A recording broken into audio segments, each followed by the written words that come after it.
Good morning students, GPM spoken English classes में आप सभी का स्वागत है। लास्ट क्लासेस में हमने पास्ट कॉन्टिन्यूअस टेंस के बारे में समझा था। आज हम समझेंगे पास्ट परफेक्ट टेंस के बारे में। तो पास्ट परफेक्ट टेंस क्या होता है? जैसे हमने कोई वाक्य करा, मतलब हमारे बीच हमने कोई वाक्य बोला या कोई घटना घटित हुई, वो पास्ट में कोई एक निश्चित समय अवधि के पहले हो चुकी है, तो उस वाक्य को हम पास्ट परफेक्ट टेंस में बनाएंगे। चलिए देखते हैं इसका सेंटेंस फॉर्मेशन। सेंटेंस फॉर्मेशन में सबसे पहले आएगा सब्जेक्ट, सब्जेक्ट के बाद आएगा हेड, हेड इसका हेल्पिंग वर्ब है, फिर आएगा वर्ब का थर्ड फॉर्म, फिर ऑब्जेक्ट। यहाँ हमारे पास सिर्फ एक ही हेल्पिंग वर्ब है, वो है हमारा हेड, इसीलिए इसमें कंफ्यूजन वाली कोई बात नहीं है कि किसके साथ हैज़ लग रहा है, किसके साथ हैव लग रहा है। जो हमें परफेक्ट में प्रॉब्लम्स आ रही थी वो अब इसमें नहीं है। इसमें सिर्फ हमारे पास क्या है, एक हेल्पिंग वर्ब है हेड। हेड हमारा एक सिंगल हेल्पिंग वर्ब है। कुछ एग्जाम्पल से भी समझने की कोशिश करते हैं और समझते हैं कि इसकी पहचान क्या होगी। तो हम कैसे पहचानेंगे कि कोई सेंटेंस पास्ट परफेक्ट टेंस है कि नहीं? तो वाक्य के अंत में गया था, गई थी, गए थे, ई थी, ये थे, ये सब आता है, जिससे हमको ये पता चलता है कि पूर्व काल में, भूतकाल में एक निश्चित समय के पहले ये घटना घटित हो चुकी है। कुछ एग्जाम्पल से इनको समझने की कोशिश करते हैं। वह आया था, वह आया था, ठीक है। इस वाक्य से हमको समझ में आता है कि कुछ समय पहले वो आया था, वह आया था। वह के लिए क्या होता है? ही। आना, आना क्या होता है? कम। कम का फर्स्ट फॉर्म कम होता है, सेकंड फॉर्म केम और थर्ड फॉर्म भी क्या होता है? कम। तो हमने क्या लिखा है? ही हैड कम, कम इसका थर्ड फॉर्म है यहाँ पर। मैं वहाँ गई थी, मैं वहाँ गई थी। मैं के लिए आई, और हमने समझा कि आई हो, यू हो, वी हो, दे हो, नेम हो, कुछ भी हो, सारे के साथ हमारा हेल्पिंग वर्ब क्या यूज होगा? हैड। तो हमने क्या लगाया? I had gone there. जाना क्या होता है? गई थी। जाना होता है गो, गो का सेकंड फॉर्म होता है वेंट और थर्ड फॉर्म क्या होता है? गॉन। तो हमने क्या यूज किया यहाँ? I had gone there. मैंने उसे बताया था। बताना, बताना क्या होता है? टेल। बताना क्या होता है? टेल। टेल का सेकंड फॉर्म होता है टोल्ड, थर्ड फॉर्म होता है टोल्ड। यहाँ हम थर्ड फॉर्म का यूज कर रहे हैं, ठीक है। मैंने उसे बताया था, मैंने यानी आई हैड टोल्ड हिम, उसे। यहाँ पर चूंकि जेंडर डिस्क्लोज नहीं है, तो उसे के लिए हम हिम का भी यूज कर सकते हैं और हर का यूज भी कर सकते हैं, ठीक है। आई हैड टोल्ड हर या फिर आई हैड टोल्ड हिम। मैंने उससे पूछा था। पूछना क्या होता है? लास्ट वीडियो में भी हमने समझा था। पूछना क्या होता है? आस्क। पूछना होता है आस्क। आस्क का सेकंड फॉर्म आस्क्ड होता है और थर्ड फॉर्म भी आस्क्ड होता है। यहाँ पर जब हम प्रोनाउंस करते हैं हिंदी में, हमको लगता है जैसे आस्क बोल रहे हैं तो के कंप्लीटली प्रोनाउंस होगा, बट रियलिटी ऐसी नहीं है। आस्क में हमारा क एकदम स्लाइटली यूज होता है और जब आस्क्ड बोलते हैं तो के गायब ही हो जाता है, ठीक है। तो मैंने उससे पूछा था। I had asked him. I had asked her भी हो सकता है, ठीक है, बिकॉज मैंने उससे, उससे शब्द से हमको ये नहीं पता चल रहा है कि ये लड़की से पूछा गया है कि लड़के से पूछा गया है। तो हम कुछ भी अपने सुविधा के अनुसार, अपनी चॉइस के अनुसार लिख सकते हैं। आई हैड आस्क्ड हिम या फिर आई हैड आस्क्ड हर। हमने उसकी अनुमति ली थी। लेना, लेना क्या होता है? टेक। टेक का फर्स्ट फॉर्म होता है टेक, सेकंड फॉर्म होता है टुक और थर्ड फॉर्म क्या होता है? टेकन।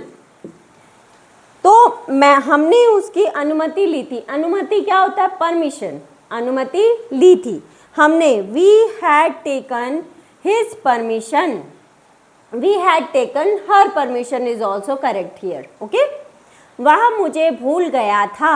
वह मुझे भूल गया। भूलना क्या होता है? फॉरगेट।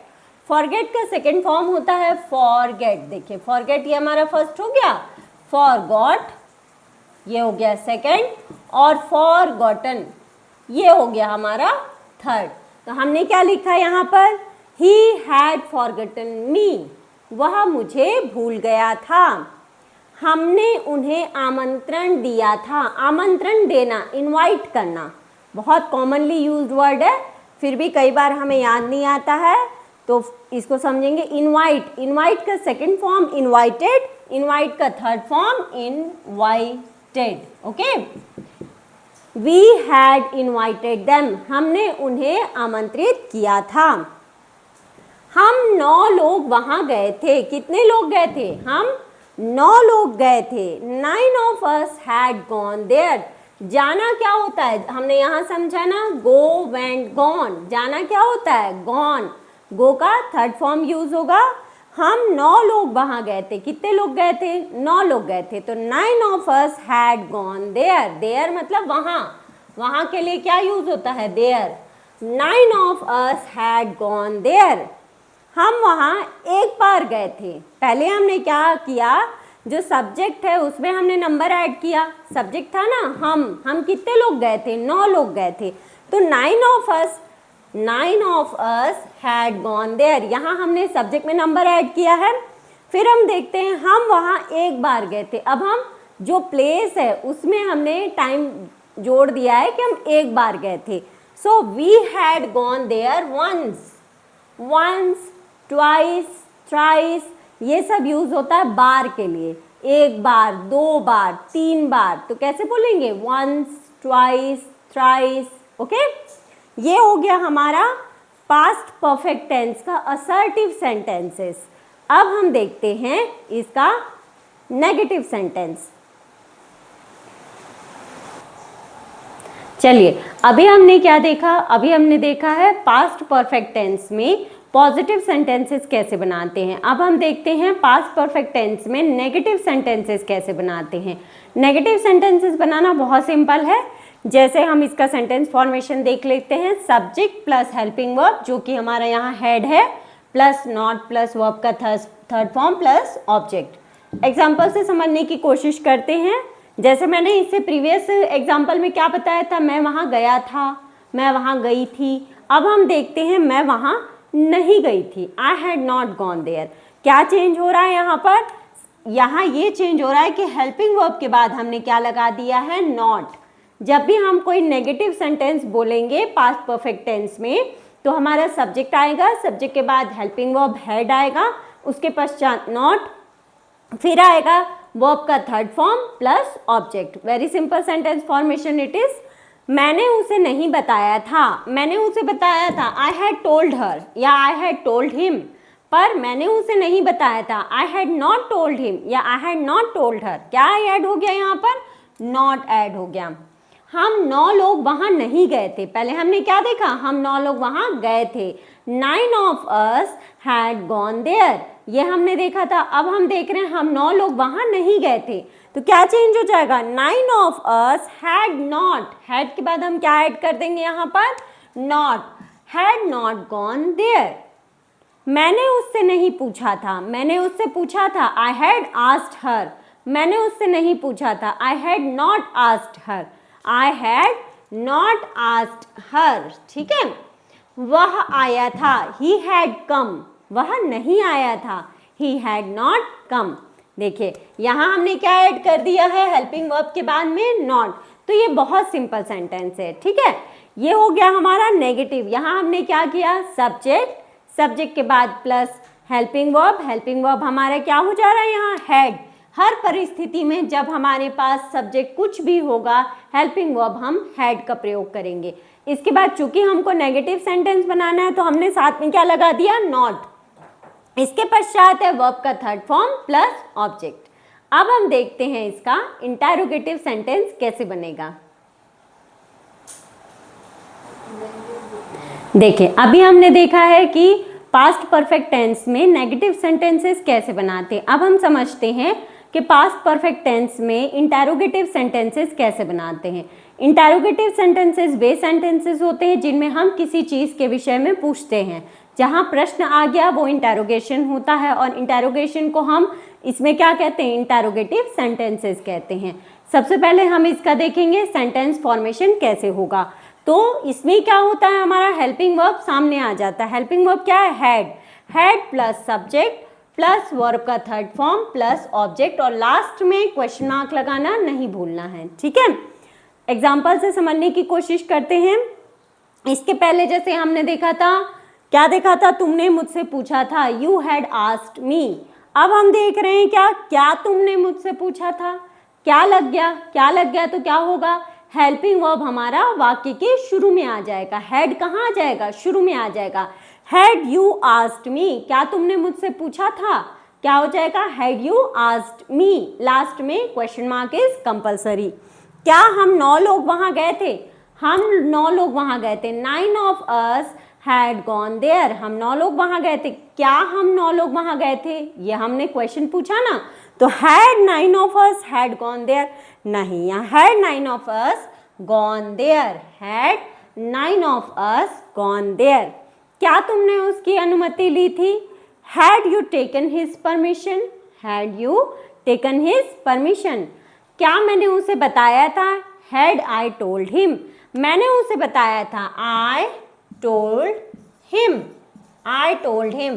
पर क्या हो रहा है यहाँ पर, I had told him, I had told him। जब हम इसको क्वेश्चन में चेंज करेंगे तो क्या होगा, हेल्पिंग वर्ब हमारा सामने आ जा रहा है। तो had I told him, told क्या होता है, told होता है tell का थर्ड फॉर्म। जितने भी हमने यहाँ पर वर्ब यूज किए हैं वो सारे वर्ब के थर्ड फॉर्म है। जैसे आस्क, आस्क्ड क्या है, आस्क का थर्ड फॉर्म है। गॉन क्या है, गो का थर्ड फॉर्म है। टेकन क्या है, टेक का थर्ड फॉर्म है। बताया, टोल्ड क्या है, टेल का थर्ड फॉर्म है। तो ऐसे हमने समझा कि पास्ट परफेक्ट टेंस में क्या चीजें इंपॉर्टेंट है। सबसे इंपॉर्टेंट है कि ये तब यूज होता है जब हम कोई भी कार्य भूतकाल में पूर्ण कर चुके हैं किसी निश्चित समय अवधि के पहले। मान लो ये कुछ समय के पहले हमने कंप्लीट कर लिया है तो क्या होगा, ये पास्ट परफेक्ट टेंस। इसका क्या रूल होता है, इसमें हेल्पिंग वर्ब यूज होता है हैड। ये हमारा क्विक रिवीजन हो रहा है। साथ में ध्यान क्या देंगे, ध्यान ये देंगे कि जब भी हम वर्ब का यूज करेंगे वर्ब के थर्ड फॉर्म का यूज करेंगे, ठीक है। ये हो गया पॉजिटिव के लिए। नेगेटिव के लिए क्या होगा, नेगेटिव के लिए हम हैड के बाद नॉट लगा देंगे, वेरी सिंपल। फिर आता है इंटेरोगेटिव। इंटेरोगेटिव में क्या करेंगे, इंटेरोगेटिव मीन्स इंटेरोगेशन। तो हम अपना हेल्पिंग वर्ब जैसे कि बाकी सेंटेंसेज में भी करते हैं, हेल्पिंग वर्ब हम सामने ले आएंगे, उसके बाद बाकी सेंटेंसेज बनाएंगे।